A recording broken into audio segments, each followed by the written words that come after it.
You are listening to Balloon Killers. I'm your host, Chrissy Riley, and each episode I'll be talking to someone from the world of cowboy mounted shooting, which is one of the most exciting and fastest growing equestrian sports. Hold on to your hats because it's going to get western.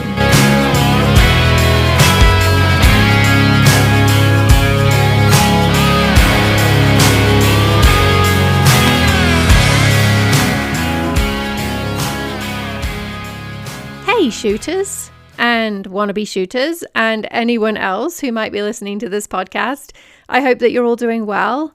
And if you are in Tennessee at the CMSA Easterns, I hope that you're having the most fabulous shoot. Thank goodness for 3-2-1 action and the live streaming so that we can all stay connected if we aren't there.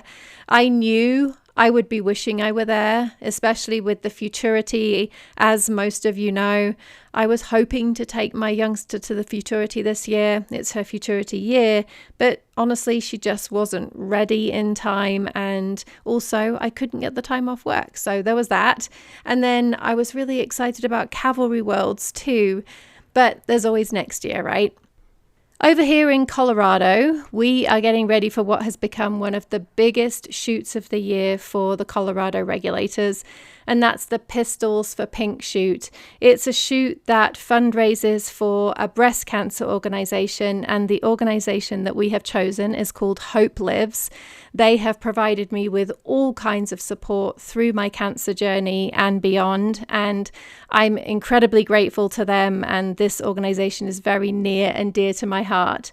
And luckily, we have a member of the Colorado regulators who is just great at getting sponsorship and fundraising for breast cancer events. I have to shout out Belinda Longfellow for all she's doing to raise awareness about this event. She's made really great flyers. She's generating a lot of excitement. She's raised a lot of money. She's got some great gifts and prizes for us to give away. So thank you so much, Belinda, for all you're doing. It really does mean so much. I have a few different connections to my guest for this episode. The first one is obviously mounted shooting, but outside of mounted shooting, we also have mutual skijoring friends because my guest for this episode is a 2-time national skijor champion, and he knows my skijoring friends. We also have mutual connections in Mongolia, who I met when I went on the expedition to the reindeer people last year, and my guest met when he ran the Mongol Derby this year, and we'll talk more about that in the interview. As well as being a 2-time national skijor champion, Dennis Alverson is a 2-time North Mountain Regional men's overall mounted shooting champion and a recovering backcountry hunting outfitter.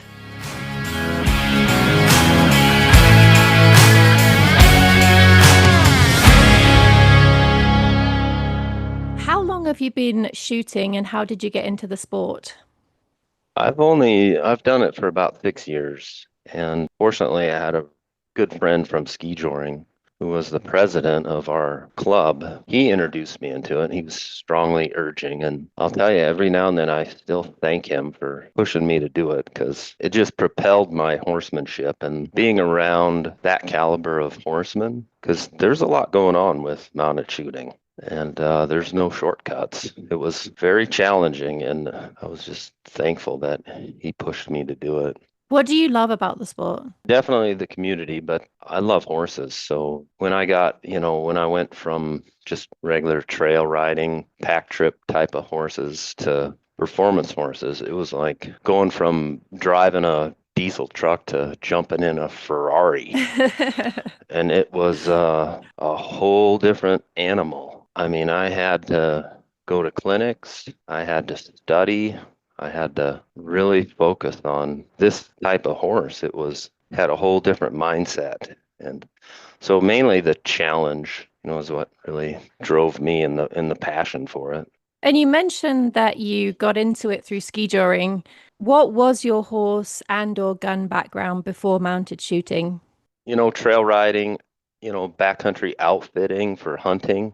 So we took hunting customers on trips. It was adjacent to Yellowstone Park, and it was October, November, cold, and you're just dealing with pack horses, mules. It's hard work. I mean, you're up at 3:30 and you're going all day long, hunting off horseback. And then in the summer, we had a handful of pack trips that we would, do. And I worked a little bit off and on for a backcountry outfitter in Yellowstone Park, and I learned a lot from him. But like I said, that style of horsemanship and then jumping into a performance environment is just two different things. Most definitely. Did you do ski joring first, you said?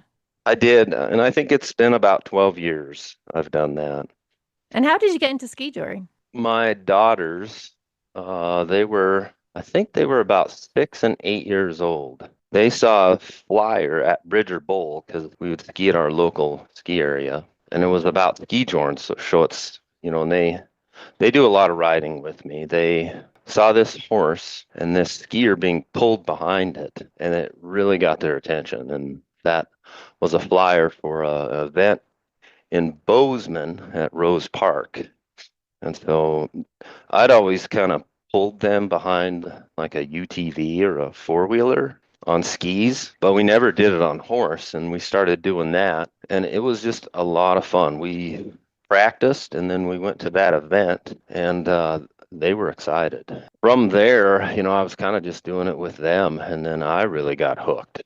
I started buying those hopped up off track thoroughbred horses, and my daughters, they were doing 5 to 6 events a year, and I was doing up to 9. And they, progressed from like the peewee, and they went right into novice. Every year they were just winning novice, novice, and then they just got pushed into sport, and they were 15 and 17 when they were in sport competing against mainly male competitors who were adults, and it was pretty tough for them to compete at that level. And they're still hammering it out, but and every now and then they get a paycheck.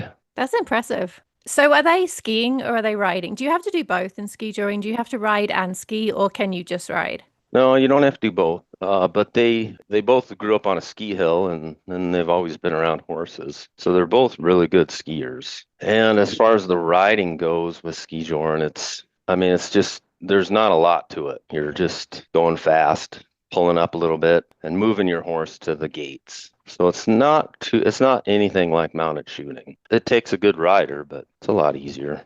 Well, you just got back from quite an adventure in Mongolia, and that's actually how I got connected with you because somebody on Mounted Shooter Soapbox posted that you were doing the Mongol Derby. And this time last year, well, it was a little bit earlier than this, but last year I did trek in Mongolia with Eric Cooper, who helps to organize the Mongol Derby. So we have a connection there. Tell us about what you were doing with the Mongol Derby and what were some of the highlights. Well, I didn't really know what I was getting into. I'd never done an endurance race, and I had a little bit of experience with Mongolia because I guided taimen fishing over there about 14 years ago. So I had seen the horses, I've been around them, and I just fell in love with that country. And then I heard about the gaucho. I had a friend do the gaucho, and I just started following those endurance races. And then I started talking to some people that have done them. I'm like, I think I can probably handle this, but they were very clear with me on the amount of training and you need to be in really good physical condition. So I was like, I'm gonna try this. I've submitted an application, and it's a little bit of a process to get accepted. They called me and chatted with them a little bit, and then they accepted me, and I was like, oh, how did they choose me? Because they have competitors from all over the world. This year there were 45. Years prior, they only had 4 Americans Hmm. that they would accept. This year, I think there were 9, and the rest were, like Britain, UA, a lot of Australians. So I felt pretty privileged, but at the same time, I was like, I mean, how did I qualify for this?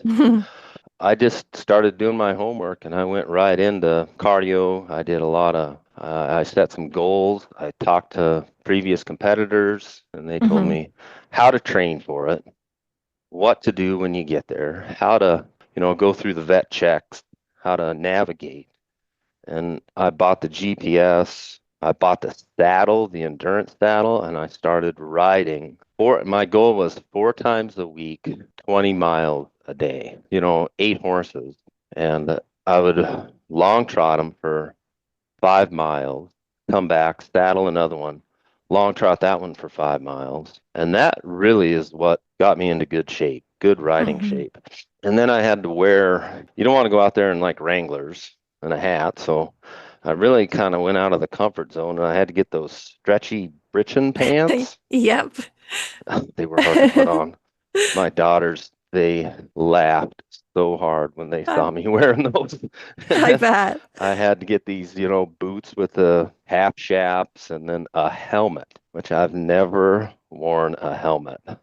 But I really wanted to go to this race and it just didn't matter. Hmm. I just wanted to go and see how I'd, stand up against these guys. And you fit right And in because everyone's wearing that stuff, right? you're exactly right. And all those competitors, I mean, every single one of them at that start camp, they were there to win it, but there was also this incredible sense of camaraderie. And those horsemen, that caliber, they just made you feel comfortable. The third day during the race, I pretty much got what I went there to get. I got to ride with these incredible horsemen on incredible horses in some of the best country I've ever seen. It's to me, it was just exactly like Montana without fences and no trespassing signs. Hmm. And everywhere you went, it was just this open arm culture. They just brought you in, and we got to fully immerse in the culture. And that right there was enough for me. And my goal was to just get in the top 10. I would have been happy with that. And, about the third, fourth day, I started running, in the lead. And I had a really tough day on the fifth day was pretty tough. I accrued a penalty because you ride from 7 a.m. to 7 p.m. and you're running, between horse stations is about 30 to 40 kilometers. Hmm. And there's mountain passes, there's swamps. I mean, we ran through some sand duny areas, and you're on some horses. Some of them you really feel like haven't been under saddle very long. I've seen some of Others, those videos. They're pretty wild. other horses that you draw, they're race horses. The Nadam racehorse, they are just very athletic horses. And you get on one of those Nadam horses, and there's not a lot of stop. You're just basically putting him in a direction that you're not going to pile up. You're watching where he's running around big ravines, through rocks. You're just trying to steer him where you're not going to get hurt if you pile up. Like a bird dog or a cow dog, they have like this instinct. You're like, I never taught that dog to do that. When you step on one of these horses, even the herder horses, there's like the herder horses, and then you got those Nadam race horses. Even those herder horses that, I mean, they might not be in as great of physical shape, but they have this program and it's like an instinct. When they finally kind of, because when you first get on them, they get a little bucky. They kind of jump around, they're excited. But when you send them out of that horse station, I mean, they buckle down and all of a sudden they got a job to do. And it's to just run and run fast. And it just like puts you right back into when Genghis Khan was delivering, or he had that mail route and he was Hmm. conquering the world. You're like, if you had 1,000 of these Mongols coming over a horizon line on these horses with arrows and spears, they would just mow right through any cavalry. I mean, the stance that they ride, they're like standing up. They got short stirrups. They're Hmm. standing when they're riding. And I mean, that advantage, it's just, it was remarkable. And that's where it kind of put you back into that time when you were riding these horses. Like, it just was such an incredible experience. And what a privilege to ride the Nadam horses, right? Because those are highly prized by the Mongolian people. Yeah, so at a horse station, you would draw your horse. They had a basket with numbers. And then on each horse's rump, they had, that number. And a lot of these herders, they would be contracted out to provide at each horse station 50 head of horses. And then they would, whatever Hefe is there, would also get some buddies who had some of these Nadam horses. And when you drew one of those horses, that herder just lit up. Mm-hmm. And he would just run over and grab that horse and bring it to you and be like so proud. He'd be like, this is, and there'd be a translator there. This is a great horse. He would just be, ecstatic that you're on one of his horses. And then one of the questions I would ask him is, how old is this horse? The translator would talk to him, and then our horses have no age. I thought that was so neat. And, it really was so evident how natural selection played a role in developing such a strong horse. Mm-hmm. Their hooves are just solid. None of them are shod. Their backs are just stout. And they got this big head and this giant neck and this tough, tough skin. And that, I think, just the wildness of the Mongolian horse, they just have that incredible endurance. And I don't understand how so much energy can be in such a small package. It was just a privilege to ride. For anyone who doesn't know the format of the Mongol Derby, how long is it? How many days? So it's 1,000 kilometers, which is I think somewhere around 660 miles. And they give you 10 days, and it was a giant loop. I completed it in 7 days, 20 hours. And there were a couple of those legs that I would do in about 2 hours, 20 minutes. And you're basically loping the entire time. I mean, there was some incredible competitors that I got to ride with, and they I mean, in all the disciplines that showed up at this race, pro endurance riders to hunter jumpers to fox hunters. I got to ride with an Australian that was just in the cattle business. Then these UA boys that were from Dubai, they were very tough competitors. They were spent their life training for endurance races. And I really got to learn a lot from all these horsemen, and especially these jumpers that showed up. We had a gentleman there by the name of Michael Pollard who, I mean, what an incredible horseman. I came off a horse. I got bucked off once. I couldn't get my leg around in time. And then the hole, when you're loping and galloping, there's holes, gopher holes and varmint holes, and then there's parts of the ground that just cave in. The horses, a lot of them, they kind of they can see that the ground changes, and they get real light on their front end, like, oh, but inevitably you just fall and you go down. I came off 4 times during that race in holes, where the horse went down, and then it was like, this horse is either going to flip over on me or I gotta like self eject. And I mean, those other horsemen, Michael and Anna and Sam, they stepped in as many holes as I did. They never came off. It was pretty impressive how sticky they were. And I think it's just that jumping background. Where are you staying when you're out there? I mean, there's no hotels out there, right? No, so Mongolia has the largest nomadic culture in the world. There's like, I don't know, 3 million people there. Half of them live in Ulaanbaatar, and the other half are out on the steppe, the steppe is just giant grassland. Nobody owns property out there. So these nomadic herders, they live in gairs. They pretty much kind of move around with grass. They have giant herds of horses, goats, sheep. Not a lot. I didn't see a lot of cattle. Yaks. Yaks, yeah. But you had from 7 a.m. to 7 p.m. And if you didn't get to a horse station by 7 p.m. at about 6:30, you better start looking for a gair. And you could just ride up. And ideally, you want to see a family unit with at least 3 gairs. Because if it's just got 1 gair, it's going to be pretty tight quarters. If there's 2 or 3, that usually means that there's kids involved. Some of the best gairs to go to had kids. And I brought kind of a handful of little, like bracelets and hair barrettes, things that the Mongolian families would really like. And so you would just ride up to a gair at like 6:45, kind of stand there until someone came out. And there was quite a language barrier, but the kids some of them had phones and they had that translator app. And so you could kind of muddle through a little bit. And as soon as they knew what you were doing, where you were from, they just jumped right in. They helped you with your horse. They're like right away, they're wanting to feed you. And they're like, this is where you're going to sleep. They, at one time, they gave up their own bed, and which kind of made you feel uncomfortable. It's like, no, I want to sleep on the floor, or I'll just sleep outside. But they insist that you sleep in their bed. They sleep on the floor.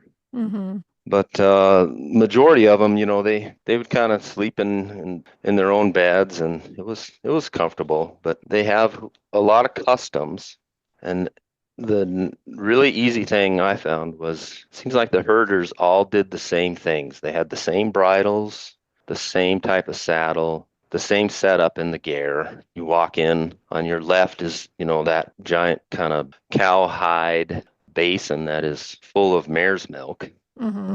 It's called Erig. It's alcoholic, right? Yeah, it's fermented mare's milk. It's got kind of a sour taste, but it's custom. Anytime you enter that gear or you come up and stay in as a guest, they generally bring you a bowl and you just take a sip of it. And then that's just kind of starts the process of coming into the gear. And then, right immediately is usually where the woman has like her bed and where she kind of does her, fixing and sewing. And then right in the center is that eyepiece, the two poles that hold up the center. It's like I get it's more like a sundial because the sun comes through and they can tell what time it is, but you're not supposed to walk underneath it. They have a stove and it's like usually it's got like a wok on it, and that's where they do all their cooking. And generally, it's always fresh meat. I love the food. They had a lot of soups and stews, noodle meat stews. And they had these little like fried meat pockets that were just easy to, carry with you. And so that's, other than, the horse stations that during the race, they had 27 horse stations. And you could also stay at those too, which I stayed a couple nights at those stations. What were some of the challenges of the race? I mean, I can imagine a race like that. There must have been many challenges. What were some of the biggest challenges for you? I'll tell you, I thought I had a really good handle on navigating, and fortunately, I had enough to get through. But I learned a lot the first couple days. Like, there's a little more to it than just reading and running the terrain. You got your GPS with a waypoint; it just gives you a direction to go. But then you better really look at your topos because all those contour lines tell you a lot. And then your rivers, and then like the blue little ribbons that indicate rivers or streams and how big those are. I got, that like fourth day, I had a really tough day because I dropped off a mountain pass thinking I could cross a river. I was somewhat landlocked when I got down to that river, and it was too deep. Usually, you can always find a place to cross. You just go up maybe a mile or so, and there's a wide braided area that you can get across. This river offered none of that. And I would have swam and gotten completely wet. And the river, was big enough to where it went up against the mountainside and it was all cliffed out. And so it was a hell of a day navigating around this giant oxbow that the river made. And so, yeah, I really learned to look at those topos a lot more. And after that, I'd say, the heat, there were 2 days that if you weren't really paying attention to hydration, we had several people, get mediced out because of heat stroke. And the other really challenging thing was some of these bronchi horses, they didn't necessarily want you on their back. And once they got you off, it seemed like they wanted to kick you. You had to really pay attention. I mean, there were times I had herders tie, when they would go get the horse, they would tie the horse up to a post and snug it up tight. Like its lips were touching the post. And then they would just delicately put your saddle on it. Real similar to how you'd go about, saddling a colt for the first time. And they started cinching that thing down and it would go to bucking without even getting on it. Oh gosh. And you're like, oh boy, here I go. And I'd already, busted up my shoulder. I wasn't, had somewhat of an injury, and I just really didn't want to come off a horse again. And so anytime I saw a horse like that, I was like, oh boy, I better really pay attention and get on this thing quick. And right when you step any kind of weight on that stirrup, you better get that leg over on the other side. And they have this, they all have like rope and reins, and then they have this kind of lead rope that's a big chunk of hide, and it's like a Makati, we usually kind of wrap that in our belt loop, when we're riding green horses, but you don't let go of that rope. If you come off that horse, you let go of that rope, he'll run off and he'll go right back to the start. So that was challenging. If you went into a hole and you came off that horse, you better keep a hold of him or he's gone. And that was just kind of a handful of things that were challenging, but there was a lot of incident. It was probably the most challenging thing I've ever done. And for people who are imagining that you were getting on this lovely ranch saddle that's very comfortable, tell us about the saddles that you're riding in. Well, it's an endurance saddle. It's called a Franco, and they're made in South Africa, and they're real lightweight. It had no saddle horn, and so when things got a little western, you have this habit of kind of swinging and trying to grab a saddle horn. And when you swing your arm down there to grab your saddle horn and it ain't there, it kind of throws you off balance. It was super comfortable. I think the seat was only like 14 and a half. Then they refer to your stirrups as leathers, and they're just thin. And then you got no breast collar, and there's a cinch that's just kind of a cotton mohair cinch. It's got two buckles. It's, I think, similar to how the English Mm-hmm. saddles are. Yeah. But fortunately, it's super light. When I banged up my shoulder, I couldn't use my right arm very much. I had real limited range of motion. I could just barely swing it around my abdomen and just barely lift it above my shoulder. And so it was nice to be able to saddle with one hand. I could put that saddle up there with my left hand because it was so light. So I liked the saddle, and it really showed me. I was like, I've always, for whatever reason, rode a 16-inch saddle, but now I'm looking at these like 15s, 14 and a Mm-hmm. half, 15s. Like, that's a pretty nice, comfortable seat. And what position did you finish in?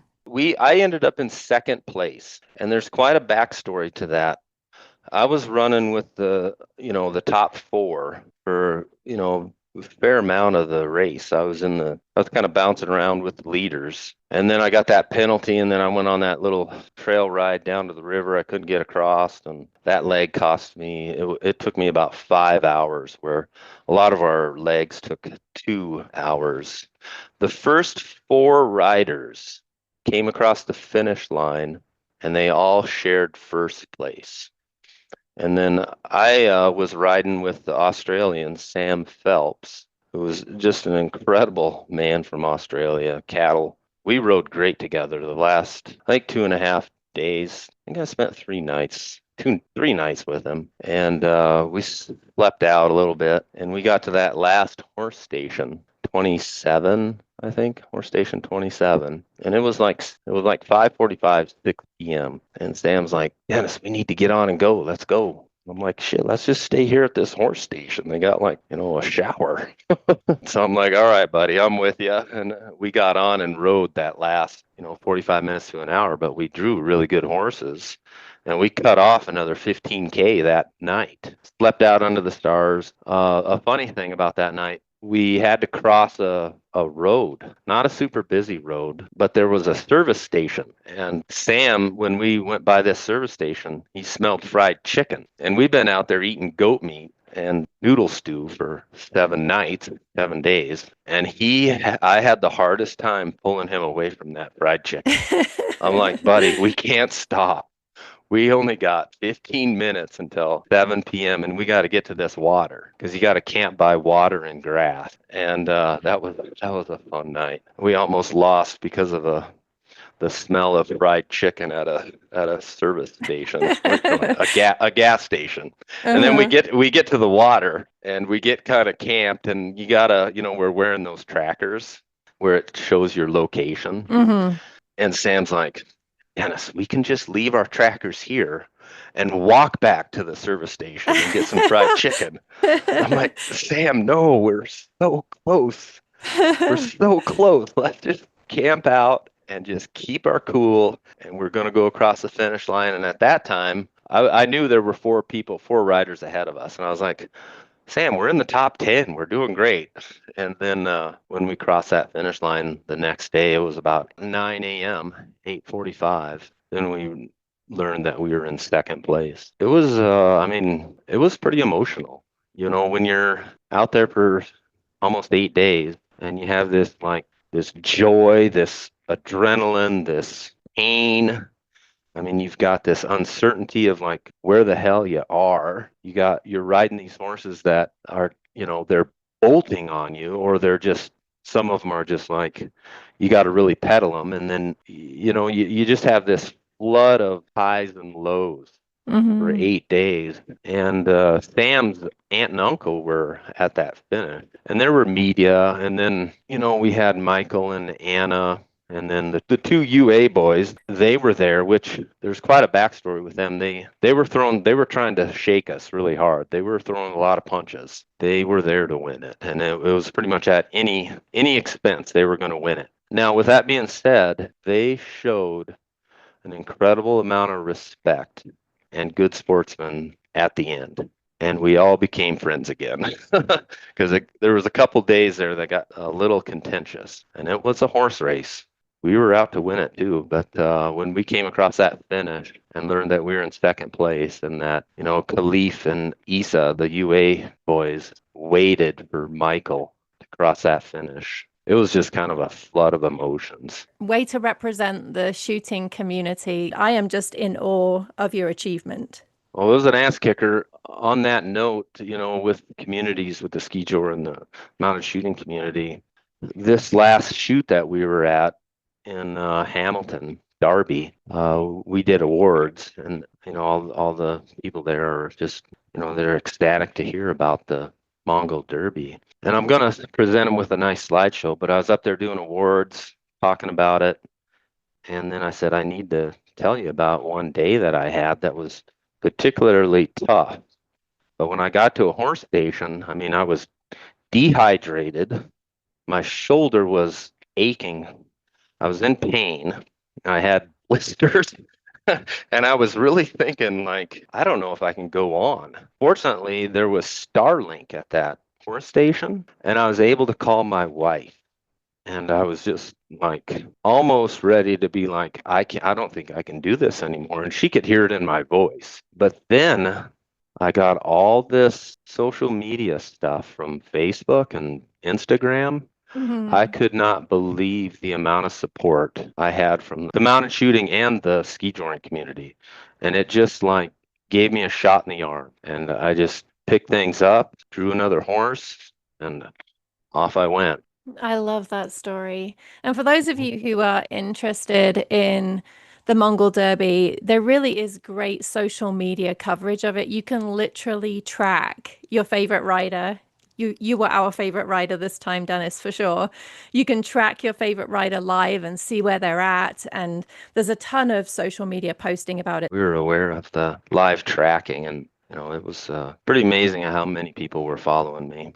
Well, I've got a regular set of questions that I ask all of the people who come on the podcast, and they're very mounted shooting focused. And my first one is, what is your favorite shoot? I've done it for a pretty short period of time, really. It's like 6 years or so. But this last Rock Springs, Wyoming, I really enjoyed that just because it was a whole different level of competitors. When I showed up, I'm a M3, and I'll tell you, they pushed me, those competitors there. And that when you get around that energy, it helps you advance and become a better rider. So I gotta say Rock Springs right now. That's one of my favorites too. And you know what?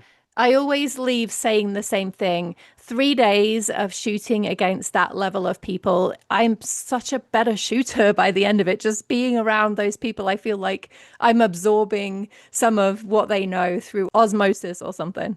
What's your favorite shooting pattern, and what tips do you have for running it? When I first started, I just thought the double rundown, I mean, it was just almost kind of a break. It was easy. You didn't have to think about it much. But now I've kind of brought that same mindset of, you don't really have to think about them too much. You go into them like it's a double rundown, but you got to make a corner here and a corner there, and then it's straightforward. But the ones that really stick out are course 53, which is the X.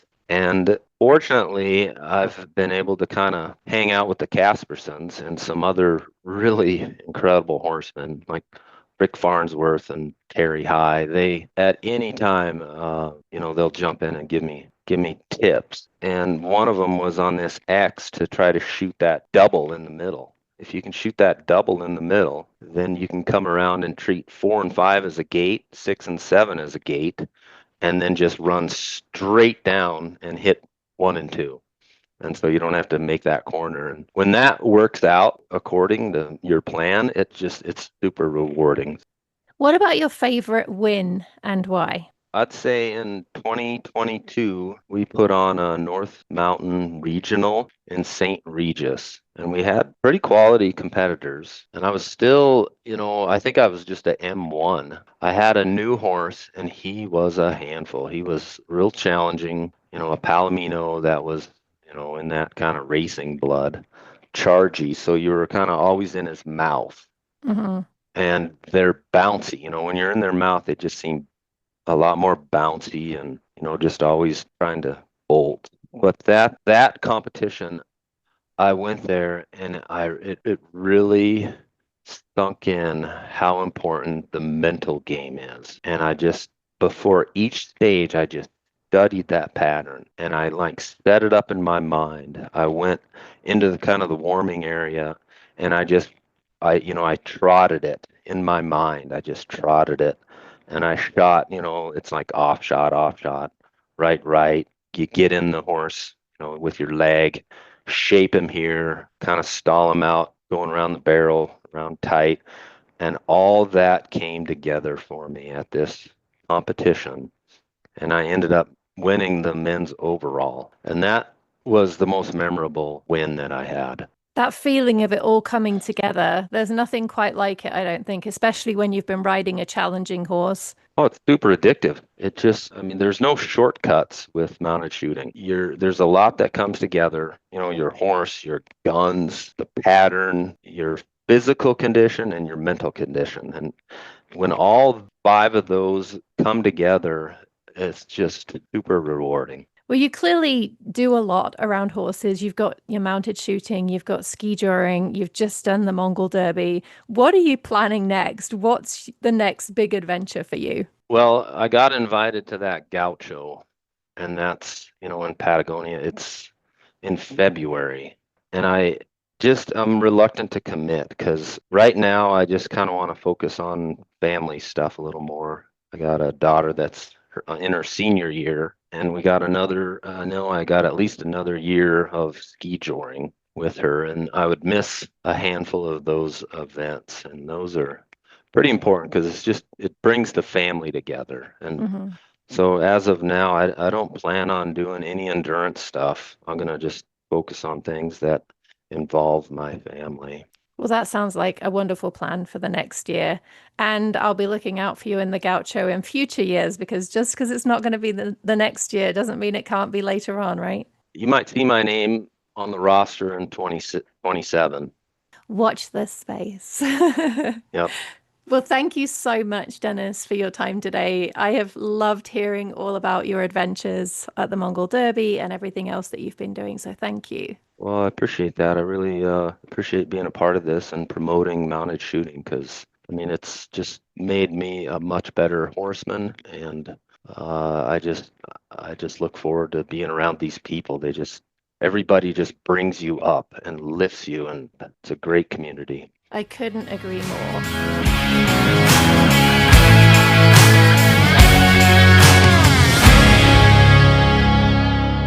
I don't know about you all, but I just loved hearing about Dennis's experiences at the Mongol Derby. Congratulations, Dennis, on such an incredible accomplishment.